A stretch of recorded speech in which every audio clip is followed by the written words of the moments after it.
18 साल की उम्र में भाग के मुंबई में गया। 900 रुपये महीने पे मैं नौकरी स्टार्ट किया।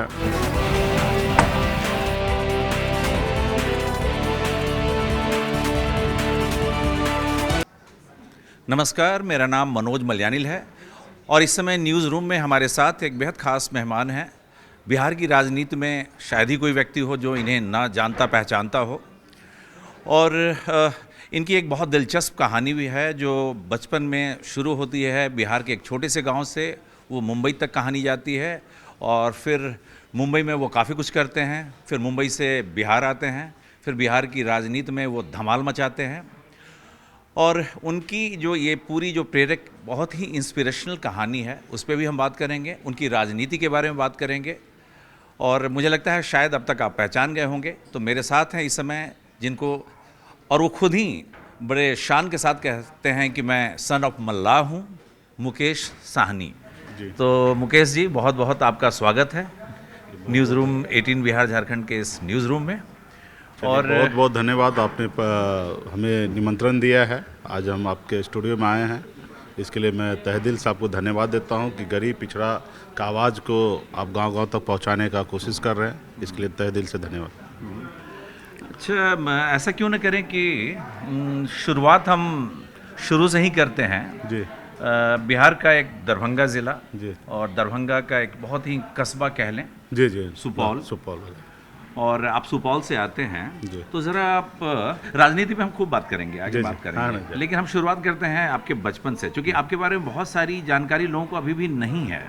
मैं कुछ रिसर्च कर रहा था और मैं जानना चाह रहा था, तो मैं समझना चाहूँगा, आप अपने बचपन के बारे में बताइए।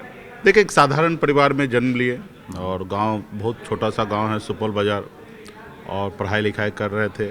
और हर तरह का बचपन में जो गरीब परिवार में जन्म लेने के बाद आपका हर चीज़ से अभाव में आपकी बचपन को निभाना पड़ता है, जीना पड़ता है। वहीं पे रहा और उसके बाद एक समय मोड़ आया। 18 साल की उम्र में भाग के मुंबई में गया, क्योंकि घर वाले के हिसाब से रहना होता था।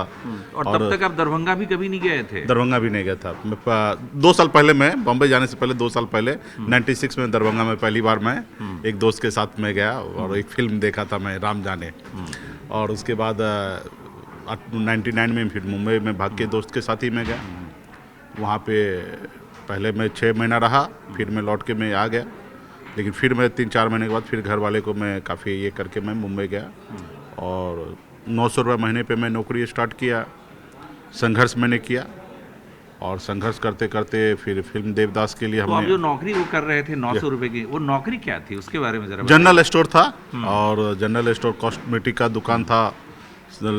खास कर महिला लेडीज़ के लिए श्रृंगार वगैरह सबका रहना होता है। लोग महिला सबको चूड़ी उड़ी पहनाने का ये सब काम मैंने सीख लिया था जनरल स्टोर में काम करते करते। और बगल में एक फ़ोटो फ्रेम का भी दुकान था, वो भी देखते थे, देख के वो भी काम में सीख गया, क्योंकि बिहारी तो सब चीज़ में माहिर होता ही है। तो आप जिस दुकान पे काम करते थे वहाँ पे 900 रुपये की आप नौकरी कर रहे थे और इसी दुकान के बगल में एक फ़ोटो फ्रेमिंग का दुकान था और वो काम वहाँ पे देख रहे थे कि कैसे किया जाता। वो देखते देखते मैंने सीख लिया। और वही दुकान पे भी जब दुकानदार वो नहीं रहते थे, किसी ज़रूरतमंद को कुछ काम कराना रहता था तो उसको हेल्प कर देते थे। और हेल्प करते थे तो उसके बदले में हमें नाश्ता मिलता था और उसके बदले में हम काम भी सीख लेते थे और लोगों को मदद भी कर देते थे। और उसके बाद फिर फिल्म देवदास बन रही थी, उसमें पारो हवेली एक बहुत बड़ा शीश महल बनना था ऐश्वर्या राय के लिए। तो उसमें उसका आर्ट डायरेक्टर स्वर्गीय नितिन देसाई जी थे, जो इंडिया का सबसे बड़ा आर्ट डायरेक्टर, वही काम कर रहे थे। तो वहाँ पे उनको ग्लास कारीगर चाहिए था। कहाँ 900 रुपये महीने पे नौकरी मिल रहा था और फिर फिल्म सिटी जाने का मौका मिला, 500 रुपये रोज़ का मिल रहा था। तो मैं वहाँ पे गया, काम किया। फिर वहाँ काम करते करते फिर सुपरवाइज़र बन गया, फिर सप्लायर बन गया। और फिर वहाँ पे रह के फिर एक समय में बॉलीवुड में जिस तरीके से होता है ना, किंग खान, मतलब उससे बड़ा कोई नहीं है। तो एक समय अपना भी था कि 2012 में कि हमसे बड़ा वहाँ पे इंडस्ट्री में कोई सप्लायर नहीं था।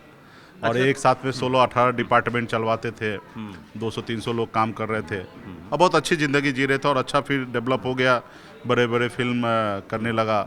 लास्ट फिल्म दर्शकों को थोड़ा हम समझा दें कि वो काम दरअसल होता क्या है। बेसिकली जो है, जब फिल्में बनती हैं तो फिल्म शूट की जाती है और जब फिल्में शूट होती हैं तो उसके पीछे आप देखते हैं बहुत बड़े बड़े सेट तैयार होते हैं, तरह तरह की चीज़ें वहाँ बनाई जाती हैं। तो वो सेट कैसे बने, वहाँ पे जो एस्थेटिक, जो सौंदर्य की जो चीज़ें होती है वो कितना खूबसूरत और बेहतर बन सके, उसके लिए बहुत बड़े लेवल पे जो है व्यवस्था की जाती है। जैसे फिल्म में दिखाना, न्यूज रूम दिखाना है, तो ये जो सेटअप आज दिख रहा है आपका न्यूज रूम, ये हम लोग बनाते हैं टेम्पोररी में। फिर बाद में काम होने के बाद डिसमेंटल हो जाता है। जितने भी चेयर हो या टीवी मॉनिटर हो, सभी चीज़ रेंट पे आते हैं और काम होने के बाद फिर वो चीज़ वहाँ पे पहुँच जाता है रिटर्न। तो मुकेश सहनी जो है 900 रुपये की नौकरी कर रहे थे और अचानक एक दिन जो है पता चलता है कि, और नौकरी करते हुए, नौकरी किसी और चीज़ की कर रहे थे, कुछ और सामान बेच रहे थे और बगल में किसी और चीज़ की दुकान थी जिसको वो सिर्फ महसूस कर रहे थे, देख रहे थे कि ये शीशे का काम यहाँ होता है। अचानक एक दिन जो है पता चलता है कि एक बहुत बड़ी फिल्म देवदास बन रही है और उसमें शीशे का बहुत ज़्यादा काम है, तो वो काम आपके पास आ जाता है और उसके बाद जो है, उसके बाद तो फिर आप पीछे मुड़कर देखते नहीं हैं। देखा नहीं और बहुत ही अच्छा शानदार काम चलने लगा। फिर उसके बाद फिर मैं बिहार छठ पूजा करने के लिए मैं 2008 में आया। राजनीति में हम आएंगे, लेकिन हमें ये बताइए कि फिल्म, ये कबीर खान की फिल्म जो है, कुछ फिल्में, हाँ, उसके बारे में जरा बताइए कि बजरंगी भाईजान जो है उस पर भी वो काफ़ी कुछ जो पूरा सेट था। सेट हमने ही लगाया था, करजत स्टूडियो में पूरा सेट लगा था और कबीर खान जी का, सलमान खान का मूवी था और पूरा फिल्म का पूरा जितने भी सेट देखे होंगे, लास्ट मेरा मूवी मेरे देख रेख में वो मैंने पूरा सेट मैंने वहाँ पे काम किया पूरा।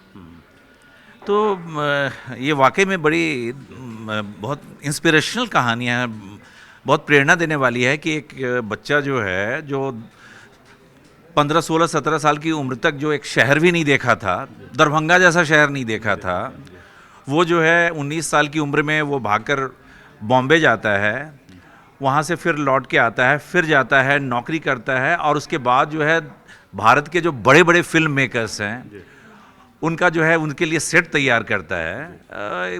कभी कभी आप सोचते हैं कि ये सब कैसे हुआ? हाँ, मैं कभी गांव में रहकर तो कभी कल्पना भी नहीं मैं कर सकता था कि उस जगह पे मैं पहुंच सकता हूँ, क्योंकि जिस बैकग्राउंड में, जिस परिवार में मेरा जन्म हुआ, वहाँ से कभी कल्पना नहीं। मेरे खानदान का पहला लड़का हूँ कि मैं शहर गया और अभी भी कभी कभी लगता है कि मतलब मैं ऐसे ऐसे जगह पे जाके ये सारा चीज़ मैं कैसे कर लिया। कभी कभी लोग जो इस तरीके से कहते हैं कि जादू नहीं हुए, जादू पे बिलीव नहीं करते, तो मुझे लगता है कि मेरी ज़िंदगी में ये सब चीज़ एक जादू के जैसा ही, कभी कल्पना भी नहीं की। मेरे खानदान का पहला लड़का हूँ कि मैं राजनीति में आया, राजनीति भी कभी सोच के नहीं आए, बिहार में देखा हमने और कुछ चैलेंज मिला, क्योंकि ज़िंदगी में मैंने हार कभी नहीं माना और कभी कुछ चीज़ कोई चैलेंज कर देता तो उसको स्वीकार कर लेते हैं और पूरी ताकत के साथ, पूरी लगन के साथ हम काम करते हैं। उसमें बहुत अच्छा का उपलब्धि हासिल होता है। कहीं कभी आप ऐसा होता है कि आपको उपलब्धि नहीं भी हासिल हो, तो वो उसको, हार और जीत को दोनों को मतलब याद करके, कुछ चीज़ हार हो गया तो उससे सीख लेना है, भविष्य में वैसी गलती दोबारा नहीं कीजिए और ऐसे आगे बढ़िए। और उपलब्धि हासिल करने के लिए तो आप काम करते ही हैं और ये मान के चलिए कि कुछ काम आप कीजिएगा ज़िंदगी में, तो जब अच्छा के लिए आप काम कीजिएगा तो आपके साथ बुरा भी हो सकता है। तो बुरा जब होता है तो वो बुरा ज़्यादा समय के लिए नहीं रहेगा। सिर्फ आप अंदर आत्मा से आप स्ट्रांग रहिए, अंदर मन से स्ट्रांग रहिएगा, निश्चित तौर पर उस चुनौती को स्वीकार करके आप आगे बढ़ सकते हैं। तो ऐसा कब लगा कि ठीक है, देखो ऐसा है कि नौकरी कर रहे थे, उसके बाद इतना पैसा आने लग गया, अब तो बहुत आराम से ज़िंदगी चल रही है, तो फिर ऐसा आपने नहीं सोचा कि चलो अब इसी में जम के रहना है और खूब शान व शौकत की ज़िंदगी जीनी है? कब ऐसा लगा कि नहीं, हमें जो है, मैं जहाँ से आया हूँ और वहाँ पे जिनको छोड़ के आया हूँ उनके बारे में भी हमें सोचना है? ऐसा कब लगा आपको? मैं ऐसे एक्चुअली जब मैं मुंबई में जब सेटल हो गया तो वहाँ पे फिर मैं बिहार आना बंद कर दिया। मैं अब सिर्फ 2 बार मैं बिहार, पिछले 8 साल में मैं सिर्फ 2 ही बार मैं बिहार आया था। उसके बाद छठ पूजा के पूजा करने के लिए मैं 2008 में मैं बिहार आता हूँ और फिर मुझे बहुत अच्छा लगता है, अपनापन एहसास होता है, क्योंकि आप शहर में जब रहते हैं तो वहाँ काम आपके ऊपर प्रेशर होता है कि हाँ सैकड़ों आदमी को सैलरी देना है और जब सैलरी देना है तो आपके महीने में एंड में इतना खर्चा होना है, तो आपको पास एक बड़ा प्रेशर होता है एज ए मालिक के तौर पे कि आपको इतना पैसा लाना है, कमाना है हर हाल में, ताकि सबको सैलरी आप दे सकते हैं, इतने खर्चा है वो सब मेंटेनेंस करके आपको भी 2 रुपये बचे, तो बहुत बड़ा प्रेशर होता है और वो मशीन के जैसे एक इंसान जो है काम करने लगता है। तो वही ज़िंदगी में था कि सुबह शाम 24 घंटा फ़ोन कभी 1 मिनट के लिए भी ऑफ नहीं होता था। फिर जब गांव आया तो मुझे काफ़ी सुकून और अपनापन एहसास होने लगा, बचपन का यादें ताज़ा होने लगा, अपने पुराने लोगों से मिलना जुलना बहुत अच्छा लगने लगा। फिर मैं 2008 के बाद कंटिन्यूटी मैंने बिहार में किया। उसके बाद कुछ गांव के ही लोग आए, समाज के लोग आए कि आप अच्छे जगह पे पहुंचे हैं, आपके पास संसाधन है, तो एक सम्मेलन समाज के लिए आप ऑर्गेनाइज़ कीजिए। तो हमने उनको अप्रूवल दिया कि आप कीजिए, जो भी होगा हम खर्च करेंगे। और फिर मैं 2014 में 16 फरवरी को एक दरभंगा राज मैदान में मैंने एक रैली का आयोजन रखा, और वो आयोजन से 15 दिन पहले मैं तैयारी के लिए मैं बिहार आ गया। तो मैं बचपन में गरीबी तो मैंने देखा था, लेकिन मैं शहर में जाने के बाद मैं भूल गया था। जब मैं गांव में जब घूमा वो रैली के तैयारी के लिए, तो मैं देख रहा था कि उस समय में टीवी मीडिया के जरिए हम लोग सुनते थे कि लोग चांद पे घर बनाने के लिए सोच रहा है। मैंने देखा कि धरती पर रहने के लिए हमारे लोगों के पास घर नहीं है, उनके पास कपड़ा नहीं है, पूरे कपड़े नहीं है वो पूरा कपड़ा पहन सकता है, वो अपने बच्चे को इलाज करा सकते हैं सही से, वो हमने देखा कि नहीं है। तो मुझे और उनके घर पे जाने के लिए रास्ता नहीं है, वहाँ पे बिजली नहीं है। तो मैं और हमारे जो कोसी के साइड में, हम दरभंगा जिला में रहते हैं लेकिन सहरसा जिला के बॉर्डर पे हम रहते हैं, तो कुशेश्वर स्थान है या सिमरी बख्तियारपुर, महेसी वगैरह सब जो गोराबोराम है, ये सब फ्लड एरिया है। तो मुझे इसी एरिया में घूमने के लिए हमने देखने के लिए मिला। तो मैंने देखा कि बहुत ही मतलब 10-20 रुपया में ज़िंदगी निकाल रहे हैं, और शहर में हम देख रहे हैं कि एक रात में आप पार्टी करने के लिए जाइए, बर्थडे मनाइए, 5 लाख रुपये आप खर्चा कर दीजिए, और यहाँ पे 5 लाख रुपये का बहुत बड़ा ये था। तो मुझे लगा कि नहीं, इन लोगों के लिए भी हमें कुछ करना चाहिए, और वहीं से मैंने 16 फरवरी के बाद फिर मैं राजनीति में एंटर हुआ। हाँ, और चलते हुए उसके बात बाद करते हैं। जी। और मुझे लगता है कि अगर ये काम मैं नहीं करूँगा तो दूसरा कौन करेगा। अगर हमारे जैसे लोग अगर इस काम को अगर नहीं कर सकते तो फिर कौन होगा। इसका सबसे बड़ा जवाबदेही होता है सरकार का, और सरकार जो है वो ग्राउंड नीचे तक वो नहीं पहुंच पाते हैं, जिसके कारण आज भी गांव में गरीबी है, और भी बहुत सारे इस तरीके से व्यवस्था है कि बेरोजगार है लोग, उनके व्यवस्था नहीं है।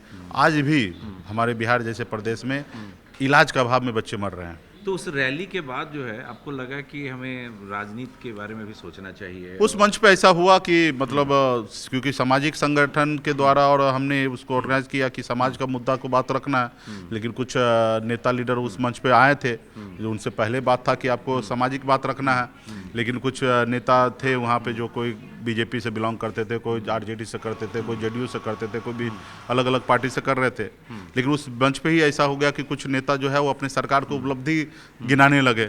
तो वो हमें बुरा लगा कि सरकार को उपलब्धि तो है नहीं, अगर उपलब्धि अगर अच्छा होता तो हम आज मीटिंग नहीं करते, और मीटिंग कर रहे हैं तो इसका मतलब है कि हमारे पास बहुत सारा इशू है, उसको सरकार को सॉल्व करना है। यहाँ पे सरकार के गुणगान गाने के लिए मंच नहीं है, और वहीं से मुझे लगा कि नहीं, ये सही नहीं है। और वहीं से फिर ऐसा हुआ कि हम फिर राजनीति में काफ़ी, उस जिला में हम पॉपुलर हो गए। 2019 का 14 का चुनाव था। अब तो 2014 की बात कर लेते हैं। निश्चित रूप से वो एक बहुत बड़ा चुनाव था, और आप जो है वो अमित शाह जी के करीब आ गए। और आपने जो है उस समय 2015 में मैं उनके करीब आया। 14 में मतलब भारतीय जनता पार्टी उस समय में मोदी जी का काफ़ी अच्छा स्लोगन था, अच्छे दिन लाएंगे, और हम लोग शहर में रहने वाले लोग थे, तो हमें भी लगा कि नहीं, कुछ बदलाव होगा। तो 2014 में हमने भारतीय जनता पार्टी को समर्थन किया, और समर्थन के बाद बहुत मेहनत किया, खर्च किया, 3-3 सांसद को जिताया, और जीतने के बाद कोई थैंक यू नहीं बोला। और जब थैंक यू नहीं बोला तो हमको बहुत गुस्सा आया कि ये तो सही नहीं है। और जब मैं एक ज़िला में इतना पावर बना सकता हूँ, जो हमारे सामने में भारतीय जनता पार्टी के बड़े नेता हमारी बात मानने के लिए तैयार है। उस समय में 2014 में मंगल पांडे जी बिहार प्रदेश के अध्यक्ष थे, उन्होंने मुझे राइटिंग में लिख के साइन करके दिए कि हम आपके एजेंडा पे काम करेंगे। तो मुझे लगा कि चुनाव के बाद वो नेता का अक्सर ऐसा ही होता है कि चुनाव निकलने के बाद जनता को भूल जाना। तो फिर मैं उसको जब धन्यवाद नहीं बोला तो मुझे बुरा लगा, और फिर मैंने एक रथ मनाया 2014 में। पूरे बिहार में हमने वो, जब हम सोचे एक ज़िला में हम ये काम कर सकते हैं, लोगों को जागरूक कर सकते हैं, तो पूरे बिहार में क्यों नहीं कर सकते। फिर बॉम्बे में रथ डिजाइन हुआ, क्योंकि बॉम्बे के आदमी हम बॉम्बे के आदमी देखिए, बड़ी दिलचस्प बात है, क्योंकि डिजाइन के मास्टर हैं। हमने कभी सुना था कि लाल कृष्ण आडवाणी जी भी रथ निकाले थे, तो वो सबको हमने सर्च करके और फिर हमने एक रथ बना के और बिहार दौरे पे निकले, तो लोगों को काफ़ी समर्थन प्राप्त हुआ। फिर 2015 में एक हमने चुनाव से पहले ही अप्रैल में एक बड़ा रैली हमने किया था गांधी मैदान में। वो रैली भी बहुत काफ़ी पॉपुलर हुआ था, क्योंकि हमने पहली बार बिहार में ड्रोन का इस्तेमाल किया था, जिसके कारण पुलिस केस और बहुत सारा इस तरीके से हो गया। तो उस चक्कर में रैली भी काफ़ी चर्चा में रहा, लोग काफ़ी बड़े संख्या में आए, लाखों की संख्या में हमें सपोर्ट करने के लिए।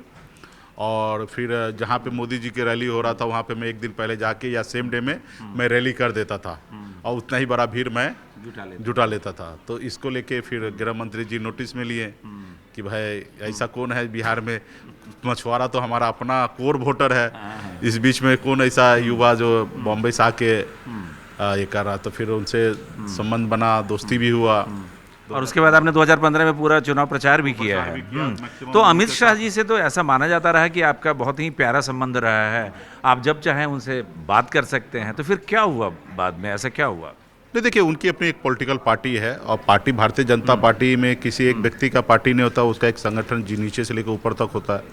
व्यक्तिगत मेरा उनसे संबंध है, व्यक्तिगत वो मुझसे मेरा खून भी मांगेंगे तो मैं व्यक्तिगत उनको खून दे दूंगा, लेकिन मैं भी एक पॉलिसी के तहत, एक उम्मीद के तहत हम काम कर रहे हैं। हमारे पीछे लाखों लोग मेहनत किए हैं, उम्मीद के साथ हमारे साथ खड़ा है।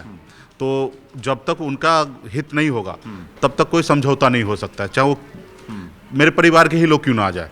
अगर तो आपकी जो एक कोर जो डिमांड रही है, हाँ, वो आरक्षण, यानी कि जो मल्लाह जाति के, निषाद जाति के जो लोग हैं, जो उनको शेड्यूल कास्ट में उसको शेड्यूल कास्ट में रखा जाए। अभी अति पिछड़े में है, अभी अति पिछड़ा में है। अब देखिएगा, बिहार बगल में बंगाल है, बंगाल में निषाद के जितने भी उपजाति है, बीन बिल्दार, नुनिया, मल्लाह, जितने भी हमारी 22 उपजाति है, सभी को एससी में रखा गया है।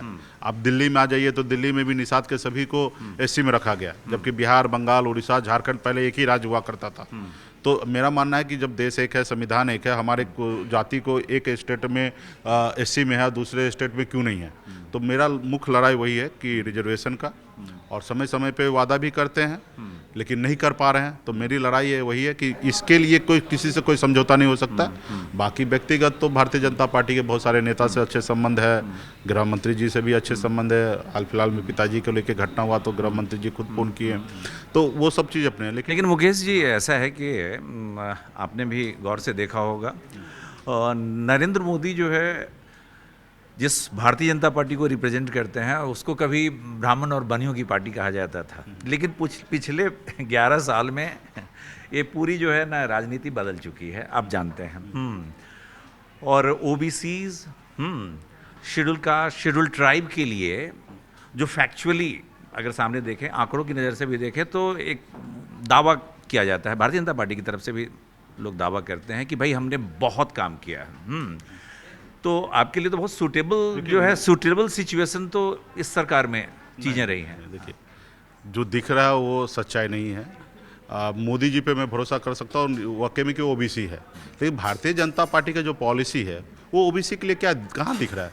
क्या हमारे भला 5 किलो चावल से हो सकता है क्या? और 5 किलो के चावल के नाम पे अगर आपको वोट मिल रहा है तो इसका मतलब ये नहीं है कि देश में बदलाव हो गया है। ये मान लीजिए, ये सरकार जो है आज की तारीख में 5 किलो चावल पे है, गरीब लोगों को लाभार्थी 2,500 रुपये महीना आप उसके घर खाता में पहुंचा दे रहे हैं, उसके कारण आपको एक बड़ा वोट बैंक मिल रहा है। तो ये वोट लेके चुनाव जीत लेने से मतलब देश हमारा बदल नहीं गया। आप 11 साल से आप हैं, नो डाउट हम मोदी जी पे हम भरोसा करते हैं, मोदी जी का एक विजन बहुत बड़ा है, मोदी जी अपना पूरा 100% देते हैं, वहाँ तक सब सही है। लेकिन उनकी सरकार की जो पॉलिसी है, सभी लोग जो है वो कहाँ हमको साथ। अगर उनकी अच्छी पॉलिसी तो बताइए, हम जो मांग कर रहे हैं, हमारी मांग अगर जायज़ है तो मेरा काम क्यों नहीं हो रहा है? तो मुकेश जी, अगर अभी भी आप इस बात के लिए तैयार हैं कि अगर भारतीय जनता पार्टी की सरकार, यानी मोदी जो है प्रधानमंत्री, अगर ये जो मल्लाह जाति के लोग हैं, उस जाति को अगर शेड्यूल कास्ट में अगर शामिल कर लेते हैं, तो फिर आप तैयार हैं? नहीं, देखिए, वो मेरा मेन एजेंडा यही है। मैं बिहार में राजनीति करने के लिए नहीं आया, एक परिस्थिति बना, वहाँ से हमने संगठन के साथ खड़ा रहा, और उसके बाद 2018 में हमने पार्टी बनाया। हम डे 1 में हमने पार्टी नहीं बनाया, हमने तो ये देखा कि कोई हमारी बात नहीं सुन रहा है, तो बाबा साहब भीमराव अम्बेडकर का दिया हुआ संविधान के रास्ते पे चलकर जनता ही सरकार बनाते हैं, ठीक है, तो उसका हिस्सा हम क्यों नहीं बन सकते? तो हमने पार्टी बनाया। तो लेकिन हमारे मेन एजेंडा जो है रिजर्वेशन है, आरक्षण, वो दे दे। वो कल जो मांगेंगे वो हम उनको देने के लिए तैयार हैं। वो हमसे प्राण मांगेंगे तो वो भी हम दे देंगे। तो रहा कि ये, लेकिन सबसे पहले वो करे, क्योंकि हम तो 11 साल से मोदी जी का इंतजार कर रहे हैं। मोदी जी से पर्सनल में मिला और हमें भी अच्छी तरीके से जानते हैं, पहचानते हैं। जब भी मिलते हैं तो कंधे पे एक बेटा के समान, छोटे के समान प्यार करते हैं, इज्जत देते हैं। लेकिन हमारे लोगों के लिए नहीं कर पा रहे हैं। और जब नहीं कर पा रहे हैं तो क्योंकि हम मुकेश सहनी बिहार के राजनीति में अगर हीरो है तो सिर्फ मुकेश सहनी का चेहरा कोई सलमान खान या शाहरुख खान के जैसा नहीं है कि हमको लोग पसंद कर रहे हैं। लोग हमारे एजेंडा के साथ है, हमारे मुद्दा के साथ हमको हमें नेता मानते हैं। और जब हमारा एजेंडा और मुद्दा अगर हमारे लोगों को अगर भला ना हो तो फिर वो हमें नेता और हमारे अपने नहीं मानेंगे। और अभी भी हमारे अपना भाई बेटा मान के हमारा समर्थन दे रहे हैं और मजबूती से हमारे साथ खड़े हैं पिछले 11 साल से। तो यही है कि रिजर्वेशन अगर दे देंगे तो अच्छा है। और मैं जो अभी देख रहा हूँ कि देश में बहुत उम्मीद तो अगर रिजर्वेशन दे देंगे तो जो कहेंगे तो वो निषाद मानेंगे। महाराज जो है वो नैया पार लगा ही देंगे। हाँ, जो भी वो कहेंगे, प्राण मांगेंगे तो दे देंगे। बाकी अभी तो फिलहाल मैं इंडिया गठबंधन में हूँ और मुझे लग रहा है कि 11 साल में नहीं किए तो अभी क्या करेंगे। 2 बार बड़ा बड़ा चुनाव था, 19 का 24 का, उस समय में उनको हमारी फिक्र नहीं आया। तो अभी मुझे नहीं लगता कि मोदी जी को मेरी फिक्र हो गए। अभी हाल तो के दिनों में जो एक दिलचस्प जोड़ी बन गई है जी। और लोगों को देखने को मिली है, हाँ मैं आपको बताते चलूं कि ये जो आप देख रहे हैं ये हमारा सोशल मीडिया जी के सारे प्लेटफॉर्म्स यहीं से जो है वो हम लोग चलाते हैं। जी यूट्यूब हो गया, फेसबुक, ट्विटर और ये सब कुछ जो है। बहरहाल तो ये जो है आप और तेजस्वी यादव दोनों जो है हेलीकॉप्टर में बैठते हैं, खाते पीते हुए जाते हैं, ठीक है, यंग लीडर्स हैं आप लोग, तो नेचुरली जो है वो एक अलग उसका मतलब देखने का जो है वो टेस्ट जो है खास होता है। दर्शकों लोगों को भी अच्छा लगता है और उस पर तरह तरह की बातें होती है। तो ये जोड़ी कैसे डेवलप हुई हाल के दिनों में? तो ये तो हमने डेवलप 2018 में भी पार्टी बनने के बाद हम लोग साथ में गठबंधन के 19 का चुनाव हमने साथ में लड़ा। 20 में कुछ हमारा उनके बीच में मतभेद हुआ जिसके कारण हम नहीं रहे। हम एनडीए के साथ सरकार में रहें, सरकार बनाए। उस समय में आप बहुमत आपको पता होगा कि 125 में जाके कांटा रुक गया। अब मेरे पास 4 विधायक था तो मेरे समर्थन से सरकार बना। अगर हम उस समय पलट जाते मतभेद हुआ था आपका आरजेडी के साथ, तो मुझे याद है मतलब आप मतलब खुल के अपनी बात रखते हैं आप। हाँ। बिल्कुल इस बात की परवाह नहीं करते हैं कि हम कहाँ हैं। तो मुझे याद है उस होटल में या किसी एक ऐसी मोरिया जगह- होटल में जी, मोरिया जी, होटल हाँ, में, हाँ, उस होटल में एकदम सार्वजनिक रूप से जो है अपने अपनी हाँ, मैं असहमति गठबंधन से जताई। निकल गया हाँ। क्योंकि मुझे लगा कि हमारे साथ चीटिंग हो रहा है। फिर मैंने गठबंधन से बाहर निकल गया और हम अकेले चुनाव लड़ने के लिए जा रहे थे। तो मुझे उस समय में भारतीय जनता पार्टी के टॉप लीडरशिप का था कि आप हमारे साथ आइए। और मुझे लगा कि उस समय में तेजस्वी जी हमारे साथ छल किए जिसके कारण हम इनके साथ राजनीति करना चाहिए। फिर मैंने सरकार बनाया, सरकार हमारी बनी, हम मंत्री भी बने, हमारे समर्थन से मुख्यमंत्री भी बने। और फिर उसके बाद हम अपने एजेंडा से, तो आपको तो ये पता है कि हम खाने के लिए काम नहीं कर रहे हैं और मुझे बेहतर हम जिंदगी जी रहे थे, वो उसको छोड़कर अगर हम आज भी संघर्ष करने के लिए आए हैं तो मैं कुछ बदलाव करना चाहते हैं। तो वहाँ पे भी हम अपने एजेंडा के तहत काम कर रहे थे और वो एजेंडा उनको पसंद नहीं है कि ये आगे बढ़े, ये आगे बढ़ के सब चीज़ करे। तो फिर हमारी पार्टी को तोड़ा गया, फिर विधायक ले लिया गया। फिर आज के 2019 के चुनाव में, 24 के चुनाव में हम महागठबंधन के साथ हैं, तेजस्वी जी के साथ हैं। निश्चित तौर पे अगला सरकार जो है, बिहार 20 साल हो गया नीतीश जी को देख लिए हैं। अब बिहार कहाँ है? अभी बिहार के हर एक नागरिक को विचार करने की आवश्यकता है कि 20 सालों में देश कहाँ गया और हमारा बिहार कहाँ गया। और मुझे लगता है कि बिहार के जनता इस चीज़ को समझेंगे और नेक्स्ट जो सरकार होगा 25 का, वो इंडिया गठबंधन का सरकार होगा। अच्छा, आपको ये लगता है कि अभी जो पिछले दिनों 4 सीटों पे जो उपचुनाव हुए वहाँ पे प्रशांत किशोर की वजह से आप लोगों को नुकसान हुआ? कुछ सीट पर हुआ। बेलागंज में आप कह सकते हैं कि उन्होंने कैंडिडेट जिस तरीके से दिया, तो उपचुनाव था, उपचुनाव में आरएनडी चलता है, तो वहाँ पे लोगों ने अपने हिसाब से एक सोचा और कुछ गलतियाँ जो सीट का चयन करने में था तो उसमें थोड़ा सा हुआ कि हम लोग परिवार को ज़्यादा ध्यान दिए। परिवार से बाहर निकलते तो शायद दूसरा परिणाम होता। खैर वो हुआ। उसके बावजूद भी आप देखिएगा तो सरकार पूरी शक्ति लगा के संसाधन उपयोग करके 40% ही वोट आया, 60% वोट बाहर है और हम लोग आने वाले समय में 60% पे काम करेंगे। ये रंजीत मेहता हैं, हमारे सहयोगी हैं। मुकेश जी, आप ये कहते हैं कि अक्सर कि जो निषाद का साथ देगा हम उनके साथ हैं। आपने निषाद को लेकर के आरक्षण की मांग की थी लोकसभा चुनाव में और बहुत ज़्यादा अपने बीजेपी के खिलाफ अपने मोर्चा, लेकिन कोई फायदा दिखा नहीं चुनाव में आपको? दिखेगा दिखेगा दिखेगा। देखिए मैंने अपनी ज़िंदगी में कभी हार नहीं माना है और कभी दिखेगा। आज भी बिहार में आप देखिएगा तो 18 में पार्टी बनाना और 20 में मुख्यमंत्री बनाना, 2 साल में हमने ये उपलब्धि हासिल किया और रहा कि हम किसी के सामने झुक के किसी के अंदर में काम करना नहीं पसंद करते हैं, अपने तेवर ग्लैमर के साथ हम लोग काम करने वाले हैं। सिर्फ हमें कुर्सी से प्यार नहीं है, हमें बदलाव होना चाहिए। कुर्सी तो हमारे पास जो बिहार सरकार का कुर्सी है, उससे महंगा कुर्सी पे हम 2006 में बैठते थे बम्बई में। वाह वाह, तेवर और ग्लैमर की बात कर रहे हैं। हाँ, ये भी हमारे सहयोगी, इनको आप जो है न्यूज़ पढ़ते हुए अक्सर आप देखते होंगे। सनी जी, मेरा ये सवाल है कि क्या आपने अपनी पैर पे ही कुल्हाड़ी नहीं मार ली राजनीतिक तौर पर, बीजेपी का साथ छोड़कर? बीजेपी के साथ गए, 4 सीटें आपके आई, विधायक बने, मंत्री बने, उन्हीं के कह सकते हैं कि रहमो करम से एमएलसी बने। ये गलत है। वो वहाँ पे जितने भी मंत्री बने वो मेरे समर्थन से। अगर मैं समर्थन नहीं देता तो 2020 में सरकार नहीं बनता। मेरे समर्थन से बिहार में मुख्यमंत्री बना। वो यही गलत है। ये परसेप्शन जो उन्होंने बनाया कि मेरे रहमो करम से, ये परसेप्शन गलत है। हमने मुख्यमंत्री बनाया, मेरा उस सरकार का मैं पार्टनर था, मैं कोई उस लोग का गुलाम में नहीं था। और मेरा मानना है कि झोपड़ी में रहेंगे लेकिन झोपड़ी का बादशाह बन के रहेंगे, किसी के महलों का गुलामी नहीं करना। महागठबंधन के साथ भी रहे, 19 में कहाँ कुछ हुआ आपको? ठीक है, अभी कैसे नहीं हुआ? 40 सीट में से 30 सीट पे वो आ गए, 39 सीट जीते थे। इस बार 50 लाख वोट से बीजेपी पीछे हो गया। देखिए, कोई चीज़ जब उदय हो रहा है तो उदय होगा, फिर एक समय आएगा उसको अस्त होने का, तो उस समय का हम लोग को इंतजार करना है। और रहा कि कोई चीज़ पावरफुल है, चीज़ें बन रहा है, अगर 5 किलो चावल से अगर देश में विकास हो रहा है, लोगों को एहसास है, तो जब तक क्या होता है कि जब आप ड्रिंक करते हैं, बिहार में तो बंद है, लेकिन जब ड्रिंक करते हो तो उस समय पता नहीं चलता कि नशा लगना है। जब खत्म हो जाता है उसके बाद नशा चढ़ता है। तो बिहार के लोगों को, देश के लोगों को पता है कि क्या है। आप देखिएगा 303 से 240 पे आया, फिर यही इतना ही बड़ा झटका 60 सीट का फिर अगली बार लगेगा तो 190 पे आ जाएंगे। तो फिर हम लोग का भी समय, अभी हमारा उम्र क्या है, 43 साल। अभी हम एक्टिव राजनीति करेंगे 35 साल वहाँ पे, और बदलाव लाएंगे। उम्र के लिहाज से देखा जाए आपने बहुत बड़ी उपलब्धियां हासिल की है भाई। झोपड़ी में रहिए लेकिन बादशाह बन के रहिए, किसी के महलों में गुलामी नहीं करना है। ठीक है यार भाई, देखिए 43 साल की उम्र में आप ऐसे देखिए कि मुंबई में एक अपना दूसरे तरह का एक साम्राज्य बनाते हैं, वहां से फिर लौटते हैं और नहीं मंत्री, और नीतीश सरकार में मंत्री। मुझे ये बताइए, सरकार में रहता तो क्या? सरकार तो क्या होता है, एक सिस्टम है। सरकार का संपत्ति जनता का है, ठीक है, और हम वहाँ पे एज ए जनता का एम्प्लॉय हैं, नौकर है। जनता की बेहतर व्यवस्था हमें करना है। हमें क्या, गाड़ी मिल जाता, सुरक्षा मिल जाता, यही चीज़ है ना, और तनख्वाह मिलता। तो मुझे बताइए कि हम अगर जिस रास्ते पे चले उस रास्ते पे अगर बदलाव ना हो तो फिर क्या मतलब है उस पे काम करने का? सर, अभी हाल में आपने एक बयान दिया था कि हम 40 विधायक वाली पार्टी बनाएंगे, लेकिन पिछले बार 2020 चुनाव में आपने देखा था कि महागठबंधन के साथ आप थे, तो फिर आपने उसका विरोध किया था, आपको सीट मिली। एनडीए में आपको 11 सीट मिली। आप इस बार दावे कर रहे हैं कि आप 40 विधायक वाली पार्टी बनाएंगे, आपका क्या स्टैंड है इस पर? ये देखिए, अभी हम महागठबंधन के साथ मजबूती से इंडिया गठबंधन के साथ हैं, और मेरे पास एक अपना वोट बैंक है। हमने जब भी उपचुनाव हमने लड़ा है, हमने 12-15% वोट हमने ला के दिखाया। इस बार भी इंडिया गठबंधन देखिएगा तो लोकसभा इलेक्शन में काफ़ी हम लोगों ने अच्छा प्रदर्शन किया है, पिछले बार के अनुकूल इस बार अच्छा किया है।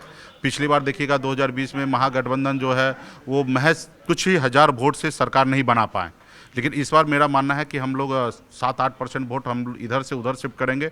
इनके पास 12-13% का नुकसान होगा और सरकार हमारी बनाएंगे। हम 243 सीट के लिए लड़ाई लड़ रहे हैं, लेकिन हमारा अपना इच्छा है कि हमारी पार्टी जो 4 विधायक हम जब बनाएं तो हम 40 विधायक बनाएं। हमारी पार्टी का लक्ष्य है, सपना है, और 40 जनता के हाथों में है कि 40 बनाएंगे कि 4 बनाएंगे।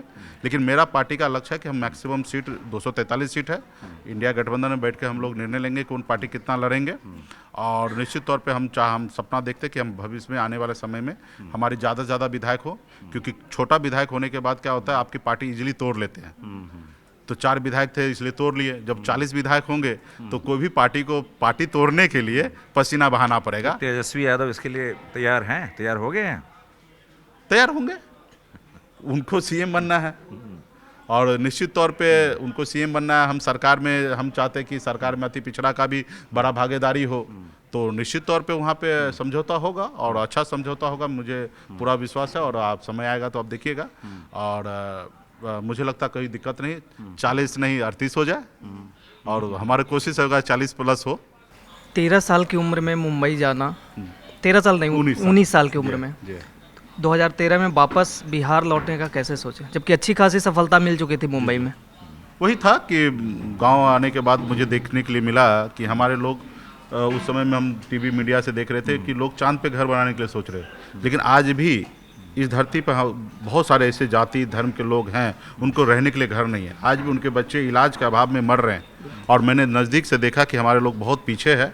अब मुझे लगा कि मेरे जैसे लोग अगर इस रास्ते पे नहीं आएंगे और इसको बदलाव की ओर नहीं लेके जाएंगे तो कौन लेके जाएगा। कि 77 साल हो गए आज़ादी के बाद, हमारे बिहार में हमारे कोई नाम तक नहीं ले रहा था। जब हमने पहली बार, हमारे लोग कुछ पढ़ लिख लेते थे तो वो अपने आप को मल्ला बोलने में उनको शर्म लगता था कि हम अपने आप को कैसे बोले कि हम फिशरमैन है, मछुआरा है। हमने आवाज़ दिया मंच पे से कि मैं गर्व से कहूँ कि मैं सन ऑफ मल्ला हूँ। ये एक और सवाल है कि सिर्फ बिहार में युवा नेता के तौर पे तेजस्वी यादव ही रहेंगे, या लोग कहेंगे कि मुकेश सहनी भी एक ऑप्शन है? नहीं, तो लोग कह रहे हैं ना, आज हमारे दोनों का जोड़ी सिर्फ लोग बहुत पसंद। निषाद समाज के तौर अच्छा, पे एक ये नेता कह के रहे हैं तौर कि तो ऐसा तो नहीं हो रहा है कि आप, चूंकि आपका तो जो देखने का नज़रिया है, आप मुंबई में रहे, बड़े बड़े काम किए, आपकी टीम बिल्कुल ध्यान नहीं रखते हैं कि उसमें कौन जाति का काम कर रहा है। इतनी बड़ी टीम आपकी मुंबई में काम कर रही है, हर तरह के लोग हैं, हर प्रांत के भी लोग हैं और हर जाति के भी लोग हैं। दो नाव की सवारी अक्सर मतलब धोखा हो जाता है, ठीक है। अभी हम इंडिया गठबंधन में हैं, हमारे पार्टी में सभी जाति धर्म के लोग पार्टी में हैं। रहा कि हमारी कोर वोट जो है निषाद है, और उसी वोट पे हमें जीतने का दावा हम करते हैं। तो मुझे लगता है कि हम अपने जो व्यवस्था है उनको सही लेके चले और उससे सरकार बनेगा। हम मान लीजिए कि सब पे हम ध्यान देने लगेंगे तो अच्छे से समय नहीं दे पाएंगे। और हमारी पार्टी जो इशू बेस्ड पार्टी बना, निषाद को आरक्षण दिलाने के लिए ही पार्टी बना है, तो निश्चित तौर पे उनके बारे में अगर हम डिस्कस नहीं करेंगे तो साथ दूसरा आएंगे कि नहीं आएंगे मुझे नहीं पता है। दिनकर देखिए, ऐसा है, बिल्कुल व्यावहारिक बात कर रहे हैं आप। किसी भी बड़ी पार्टी को ले लीजिए, बड़ी पार्टी, राष्ट्रीय पार्टी को ले लीजिए, उनका भी कोर वोट जो है बेस होता है। तो इनका जो आज भारतीय जनता एक तो पार्टी का इनको क्या है? तैयार करना होगा ना भाई, जी। मुझे लगता है कि माया नगरी में जितना दिन रहे हैं तो एक हम यूथ के तौर पे आप भी हमारे जब हम सरकार में थे, मंत्री थे, आप देखिए उस समय का मेरा स्टेटमेंट हो या उस समय का काम देखिए, सभी जाति सभी वर्ग के लिए, हम पूरे बिहार के लिए हम लोग काम करें। आज आपसे भी अच्छे दोस्ती, सबसे अच्छे संबंध है, लेकिन काम करने का भी एक तरीका है ना। मतलब घर पे जो वाइफ है वो वाइफ है, अब अगल बगल में बहुत सारे लोग हैं, सब पे नजर रखते हैं, लेकिन वाइफ तो वाइफ है ना। ठीक है, थैंक यू। तो लगभग 2025 की तैयारी आप लोगों ने शुरू कर दी है। 2025 की तैयारी हम लोग मजबूती से तैयारी कर रहे हैं, और बिहार बदलाव की ओर आप देखिएगा, ठीक है।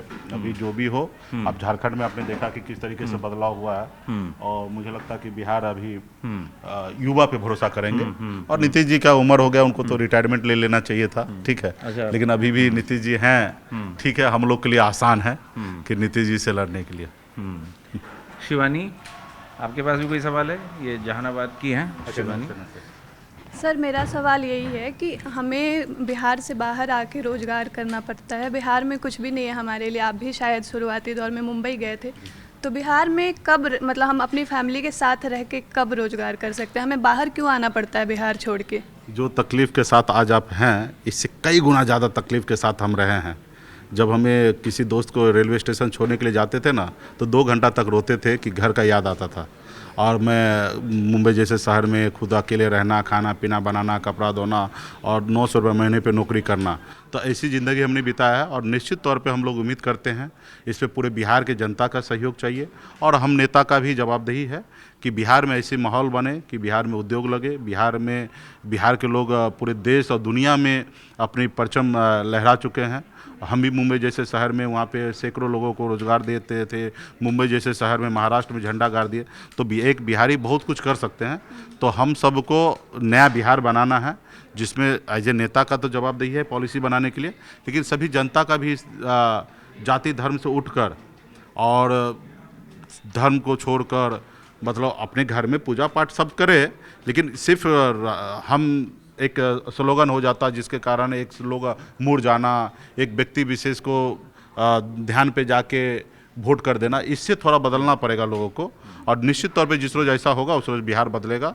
और मैं उम्मीद करता हूँ कि आपके आने वाला पीढ़ी जो होगा उनको इतना तकलीफ ना हो, उसके लिए हम लोगों का भी काम करना पड़ेगा। ये निकिता है, ये अभी कुछ सर, मेरा सवाल यही है कि बिहार का एक सबसे अहम मुद्दा जो कि बार बार उठ रहा है, जिसमें हम बात करें जातीय जनगणना के बारे में, मैं ये आपसे पूछना चाह रही हूँ कि आखिरकार बिहार जातीय जनगणना से बाहर कब निकलेगा?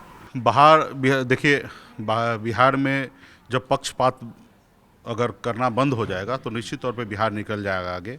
आज पक्षपात होता है, ठीक है, जिसके लिए बिहार में कुछ सामाजिक जो इशू है, ये तो बात मानते होंगे कि लोगों को एक समय था कि उनके हाथ से लोग पानी नहीं पीते थे, एक समय था कि उनके अपनी बराबरी में बैठा देते नहीं थे, ज़मीन पर बैठने का देते थे, उनके घर के सामने से चप्पल पहन के लिए जाने नहीं देते। लेकिन ये बदलाव हुआ। ये बदलाव कैसे हुआ? सामाजिक न्याय के लिए लड़ाई लड़ने वाले लोगों ने, चाहे लालू प्रसाद यादव जी हो या मंडल कमीशन लागू होने से ये बदलाव हुआ, या बाबा साहब भीमराव अम्बेडकर ने एक संविधान में ऐसे स्ट्रॉन्ग पॉलिसी बनाए जिसके कारण हमें वोट का अधिकार दिया, जिसके कारण आज हमें सुनते हैं। बड़े बड़े नेता हो या बड़ा पैसे वाला हो, गाँव में एक बूढ़ी माता के पास सामने जाके पैर छूते इसलिए क्योंकि उनके पास वोट का ताकत है।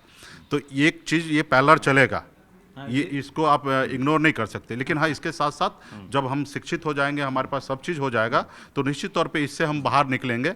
लेकिन हिस्सा देने की जब बात होगा तो आपको सबको गिनती करके देना है। मान लीजिए आपके घर में 6 लोग हैं, तो 6 लोग हैं तो उस हिसाब से आप राशन लाइएगा, उस हिसाब से रोटी बनाइएगा, उस हिसाब से सभी को खाना दीजिएगा। मान लीजिए आपके घर में पता ही नहीं कि आप कितने लोग हैं, तो खाना क्या बनाइएगा? मान लीजिए खाना आपने बनाया 5 आदमी का, खाने वाला 10 आदमी आ जाए, या 10 आदमी है और एक आदमी को लग रहा है कि 4 रोटी हम अकेले खा ले, तो किसी ना किसी को शॉर्टेज होगा। मुख्यमंत्री नीतीश कुमार की भी यही दलील थी। और इस पॉलिसी बनाना, और इस मुद्दे पे सभी राजनीतिक दल बिहार में एक थे। संस्था में जितने भी पदाधिकारी, एम्प्लॉय जितने भी काम कर रहे हैं, तो मैनेजमेंट को पता होना चाहिए ना कितना लोग हैं, तो उस हिसाब से चाय का व्यवस्था करेंगे, कॉफ़ी की व्यवस्था करेंगे, पार्किंग का व्यवस्था करेंगे। तो एक व्यवस्था आपको देश में करने की आवश्यकता है।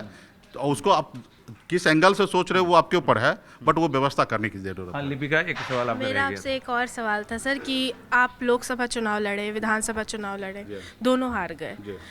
इस बार आप बोल रहे हैं कि तेजस्वी यादव अगर जीतते हैं तो मुख्यमंत्री बनेंगे, तो क्या आप उप मुख्यमंत्री बनना चाहेंगे? और अगर उप मुख्यमंत्री बनना चाहते हैं तो किस सीट से आप चुनाव लड़ेंगे? किस सीट पे आपकी दिलचस्पी है? मेरी 243 पे तैयारी है। मैं जंग के मैदान में दुश्मन को कुछ बताना नहीं चाहता हूँ, ठीक है।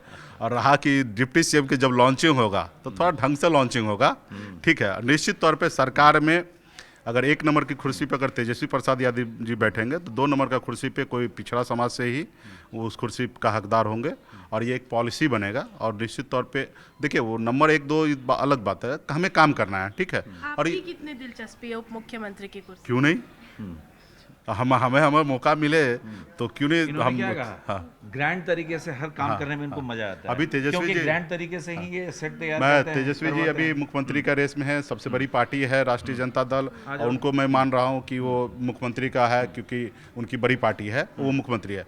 हमारी पार्टी का सपना है कि हमारी पार्टी का भी मुख्यमंत्री बने। आज नहीं बनेंगे, 50 साल के बाद बनेंगे। आज भारतीय जनता पार्टी इतने लंबे समय के बाद संघर्ष करके आज 303 लेकर अपने प्रधानमंत्री बनाए, कहाँ 2 सांसद से उठ के। तो हमारी पार्टी का विजन और सपना है कि मुख्यमंत्री बनाना। लेकिन अभी फिलहाल हम डिप्टी सीएम तो निश्चित तौर पे हमारी पार्टी का है, और तेजस्वी जी के नेतृत्व पे हम लोग चुनाव लड़ेंगे। सुधा, ये सुधा है। हेलो ये- सर। सर, मेरा ये क्वेश्चन है कि बिहार में आप शराबबंदी को नीतीश सरकार के किस नज़रिए से देखते हो? क्या ये सही है या मतलब? इस पे सोचने की जरूरत हाँ, है। सोचूंगा। देखिए, शराबबंदी जो नीतीश जी जो सोच के किए, सोच उनका अच्छा है। और शराबबंदी अगर पूर्णतः अगर हो जाते तो निश्चित तौर पे बिहार के लिए बहुत बड़ा वरदान होता, क्योंकि हमारे बिहार में बेरोजगारी के कारण लोग शराब पी के, और ख़ास करके महिला को बहुत परेशान का सामना करना पड़ता है कि पति बेरोजगार है, कहीं पे शराब पी लिया, घर पे जाके 50 तरह का टेंशन को अपने वाइफ पे निकाल देना, मारपीट करना, जिसके कारण बहुत दिक्कत हो रहा था। तो ये सोच था कि शराबबंदी से ये चीज़ का फ़ायदा होगा, शरीर स्वास्थ्य अच्छा रहेगा।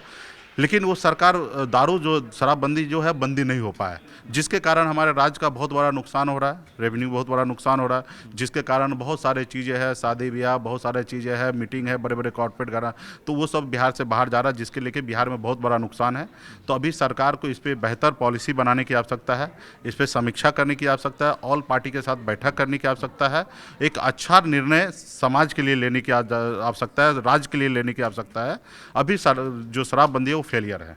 तो ये ऐसा है मुकेश जी कि देखा जाए तो एम्पेरिकली देखा जाए तो पूरी दुनिया में कहीं भी शराबबंदी जो है ना वो कामयाब नहीं रही है।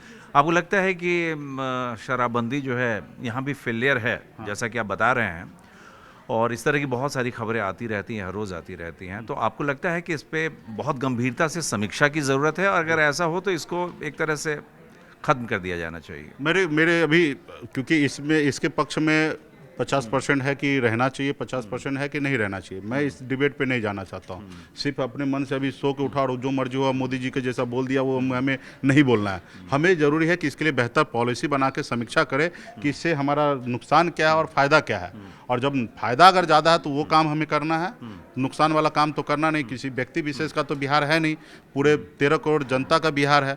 और बिहार के जनता के लिए हमें निर्णय लेना है कि बिहार के जनता किस में खुश रहेगा और मार्क्स लोग क्या चाहते हैं, उस पर हम लोगों को काम करना है। अंशिका, सर मेरा ये सवाल है कि अभी आपका एक मतलब स्लोगन है वो काफ़ी फेमस हो रहा है कि सरकार बनाओ अधिकार पाओ। तो बिहार में अब 2025 में विधानसभा चुनाव है, तो आपका मेन एजेंडा, मेन मुद्दा चुनाव पे क्या मतलब अपने समुदाय को सिर्फ आरक्षण दिलाना ही रहेगा या उसके अलावा भी कुछ और एजेंडा है जिस पे आपकी पार्टी आप काम करेंगे? नहीं, देखिए, सरकार जो है वो सभी जाति, सभी धर्म के सभी लोगों का होता है, लेकिन सबसे पहला सरकार उसका है जो ज़रूरतमंद हो, गरीब हो। अभी हम जैसे मंत्री बने तो हमने कुछ सब्सिडी जो खास करके अति पिछड़ा समाज को हमने 90% तक अनुदान हमने देने का निर्णय लिया था, और अभी हम सरकार से हटने के बाद उसको 50% कर दिया गया। ठीक है, वो पैसा दूसरे तीसरे रास्ते पे दूसरे लोगों को, बड़े बड़े लोगों को, उद्योगपति बड़े बड़े लोगों को फ़ायदा पहुंचा दिया जा रहा है। लेकिन ग्रास रूट पे आपको उसका फ़ायदा नीचे लोगों को देना है, ज़रूरतमंद को। मुकेश सहनी को रिजर्वेशन नहीं चाहिए, लेकिन हमारे समाज में बहुत सारे लोग ऐसे गरीब हैं जिनके बच्चे पढ़ नहीं पा रहे हैं, उनके बहुत सारे दिक्कत है, उनको रिजर्वेशन की ज़रूरत है। इसलिए हमारा स्लोगन है कि सरकार बनाओ अधिकार पाओ, क्योंकि जब आपकी सरकार होगा तो आपकी बात होगा, आपकी पॉलिसी बनेंगे। निश्चित तौर पे जो दूसरे का सरकार होगा तो उनके लिए पॉलिसी बनेंगे, उनके अधिकार की बात होगा। आज देश में मोदी जी की सरकार बने और कहते कि Bharatiya Janata party upper caste का और बनिया की पार्टी है, और निश्चित तौर पे इनका बड़ा समर्थन होता है। आज मोदी जी का सरकार बना, आरएसएस के सहयोग से बना। देखिए 10% आरक्षण लागू हुआ ईडब्ल्यूएस, क्योंकि सरकार बनाया तो उसको अधिकार मिला। और हम इस बात से हम निश्चित तौर पे हम मानते हैं कि अगर ज़रूरत है अपर कास्ट को तो ठीक है, आरक्षण ठीक है, सरकार अगर पॉलिसी बनाए तो अच्छी बात है। लेकिन उनका क्या, जो बरसों से कोमा में है, आप 85% पॉपुलेशन है, उनको अपने कितना परसेंट आरक्षण दे रहे हैं? सिर्फ 27%, 56% वाले को दे रहे हैं। तो आपको जनगणना करने की आवश्यकता है और सबको समान लाभ देने की आवश्यकता है। कोई चचा आ गया, मौसा आ गया तो उनको ज़्यादा लाभ दे देना, ये सरकार की पॉलिसी नहीं होना चाहिए।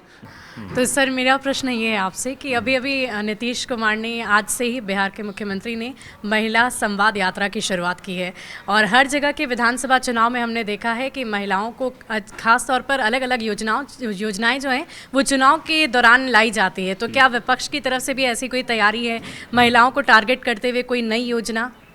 नहीं, हम तो पूरा बिहार के लिए, सभी महिला माता बहन के लिए, सभी के लिए अच्छा स्कीम बनाएंगे। और नीतीश जी का ये पहला ये यात्रा नहीं है, हर साल ठंडी के टाइम में और निकलते हैं घूमने के लिए। ठीक है, इस यात्रा का नाम थोड़ा अलग है ना, महिला संवाद यात्रा, और चुनाव भी नजदीक है, तो चुनाव से पहले इस यात्रा को कई तरीके से देखा 20 सालों से बेसिकली ये कह रही हैं कि पिछले 2 साल में जो चुनाव का पूरा जो पैटर्न भी रहा है, और तो आप देखिए कर्नाटक में जो है जो गेम चेंजर जो वहाँ पे रहा, कांग्रेस के लिए साबित हुआ, वो महिलाओं का जो है की योजना थी वो थी। महाराष्ट्र में भी आपने देखा लाडली बहन योजना, आप मध्य प्रदेश में देख लें, झारखंड में मैया सम्मान योजना। तो क्या ऐसा जो है आपका जो अलायंस है राष्ट्रीय जनता दल के साथ आप हैं, और आपका जो इंडिया अलायंस है, क्या कुछ ऐसा 2025 में ध्यान में रख के कुछ ऐसी योजना के बारे में सोच सकता है? देखिए, अभी तो फिलहाल हम घोषणा ही कर सकते हैं, हम तो सरकार में है नहीं।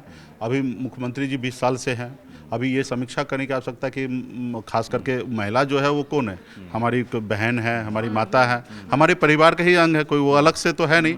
ठीक है, इसको डिवीजन हमने किया तो निश्चित तौर पे जितनी हमारी आबादी उतना वो उधर भी आबादी है। अभी तक यही तो है कि ये भी बाहर निकल के आ रही है, और ये हमारे लिए अच्छा है, पूरे देश के लिए अच्छा है कि महिला जो है, माता बहन जो है वो घर से बाहर निकल रही है, तो ये अच्छा संकेत है।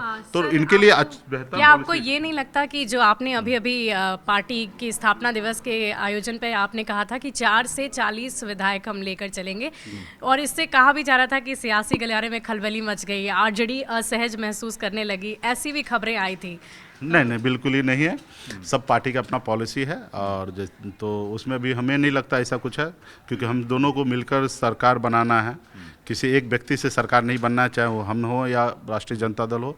हमारे गठबंधन के जितने भी पार्टी है, चाहे वो लेफ्ट हो या कांग्रेस हो, सबका रोल है। और राष्ट्रीय जनता दल तो निश्चित तौर पे बड़ी पार्टी है, उनका अहम रोल है ही है। तो लेकिन सबका अपना पार्टी का पॉलिसी है, और सब हम लोग रोज़ बैठते हैं, हंसी मजाक करते हैं साथ में, और अच्छा हम लोग का केमिस्ट्री है। छोटा भाई बड़ा भाई का केमिस्ट्री है, हम छोटा भाई मानते वो बड़ा भाई दिल से मान रहे हैं। और हम लोगों को बिहार कैसे आगे बढ़े, सभी जाति वर्ग को सम्मान मिले, और जो निचले पायदान पे है उनको ज़्यादा से ज़्यादा कैसे लाभ हो, उस पर हम लोग काम करेंगे। और निश्चित तौर पे माता बहन के लिए भी बहुत अच्छा योजना हम लोग लाएंगे। और अभी पहले तो सरकार बनाए और घोषणा में भी दिखेगा कि हम लोग क्या चाहते हैं। और हम चाहेंगे कि जो झारखंड में मैया सम्मान योजना है वो बिहार में लागू हो। नीतीश जी तो अभी प्रेजेंट मुख्यमंत्री हैं। जो झारखंड में अभी महाराष्ट्र में जो लाडली बहना योजना है वो भी हम चाहते हैं कि सरकार से मांग करते, भले वोट में उनको फ़ायदा मिल जाए, हम आज मांग करते हैं आपके माध्यम से कि वो योजना लागू कर दे। जितने भी योजना इस देश में माता बहन के लिए योजना है, हम चाहते सारे के सारे योजना बिहार में लागू करें ताकि हमारे माता बहन आगे बढ़े। चलिए, आपकी इस मांग को निश्चित रूप से जो है आज ही मैं अपनी हेडलाइन में रख देता हूँ कि भाई मुकेश सहनी जो है वो महाराष्ट्र की तरह जो है नीतीश कुमार से उन्होंने मांग की है कि महिलाओं के लिए विशेष योजना जो है वो शुरू हो। और निश्चित रूप से मुकेश सहनी, झारखंड में भी हेमंत सोरेन जी ने लाडली, वो भी पार्टी ने अपने घोषणा पत्र में जो है ऐलान किया था, तो सरकार तो बन गई है और उन्होंने इनफैक्ट शुरू भी किया था उसकी राशि बढ़ाई जाने की बात थी। तो निश्चित रूप से और ये दोनों योजना हम लोग बिहार में लागू करेंगे। और नीतीश जी न कहिए तो ये लिख, अभी मेरा आप रिकॉर्ड करके रख लीजिएगा, दोनों योजना हम लोग करेंगे। एक बीजेपी का भी ले लेंगे और एक हेमंत जी का भी योजना ले लेंगे, ठीक है। देखिए, तो ऐसा है कि सिर्फ जो है ना आप जो है वो निषाद तक ही सीमित मत करिए। अब देखिए इन्होंने सारी महिलाओं को भी शामिल कर लिया है और एक कोर जो है वोट बैंक को सबको ज़रूरत पड़ती है, तो वो इनका है। वैसे ये इनकी जो सोच है बहुत व्यापक सोच है, सबके बारे में सोचते हैं। और करीब अभी 1 साल का वक्त रह गया है अगले विधानसभा चुनाव। 2012 में पता चला कि मैं अति पिछड़ा हूँ। अब बताइए कि आज से 12 साल पहले पता चला। इससे पहले कहाँ ये सब चीज़ पे हम थे, हम तो दूसरी दुनिया में जी रहे थे। तो अभी जहाँ पे हैं, जिस रास्ते पे काम करें उस सबको ध्यान देना है कि लालू जी क्या किए हैं, उससे क्या फ़ायदा हुआ, अम्बेडकर साहब ने क्या किया, उस पर क्या फ़ायदा हुआ, बीपी मंडल जी क्या किए, उसके ऊपर क्या हुआ, और उसी पे लाल कृष्ण आडवाणी जी क्या चाहते थे, या भारतीय जनता पार्टी क्या चाह रहे, RSS क्या चाह रहे। तो निश्चित तौर पर उसको समीक्षा करके हम लोग काम करते हैं। तो मुकेश सहनी जी, आप हमारे न्यूज़ रूम में आए और बहुत सारी ऐसी जानकारियां आपने अपने बारे में दी, अपनी निजी ज़िंदगी के बारे में दी, बचपन के बारे में आपने इतना कुछ बताया। हम लोग के पास वो जानकारियां नहीं थी। और अब लगभग 1 साल का वक्त आपके पास रह गया है। अगले विधानसभा चुनाव बिहार 9-10 महीने का वक्त रह गया है। तो हम तो यही कह सकते हैं कि हम लोगों की तरफ से आपको ढेर सारी शुभकामनाएं, आप अच्छा करें। बहुत बहुत धन्यवाद। और निश्चित तौर पे हमारे जैसे लोगों को, गरीब पिछड़ा का आवाज़ को गांव-गांव तक पहुंचाइए और आपका सहयोग समर्थन निश्चित तौर पे मिले, जिससे बिहार आगे बढ़ेंगे, ठीक है। और हम लोग नए जनरेशन के लोग हैं, मुंबई जैसे शहर देखे हैं, एक मेढक जो होता है वो कुआं में, वो उसको लगता है दुनिया इतना ही बड़ा है। तो बिहार के राजनीति में भी कुछ पुराने लोग जो हैं उनको पूरा दुनिया नहीं पता है, ठीक है। तो वो अपने हिसाब से चला रहे हैं, हम उनको उंगली भी नहीं उठाएंगे क्योंकि वे हमारे गार्जियन हैं। और जैसे भी बिहार को अभी तक, देश को यहाँ तक लाएं, जैसे भी लाएं, हमारा अपना जवाबदेही होगा कि हम उन सब से सीख कर बेहतर आप बिहार आगे लेके चले, देश आगे बढ़े, उसके लिए हम लोग काम करें। मुकेश सहनी जी, आप न्यूज़ रूम में आए, आपका बहुत बहुत शुक्रिया, धन्यवाद। 18 साल की उम्र में भाग के मुंबई में गया, 900 रुपये महीने पे मैं नौकरी स्टार्ट किया।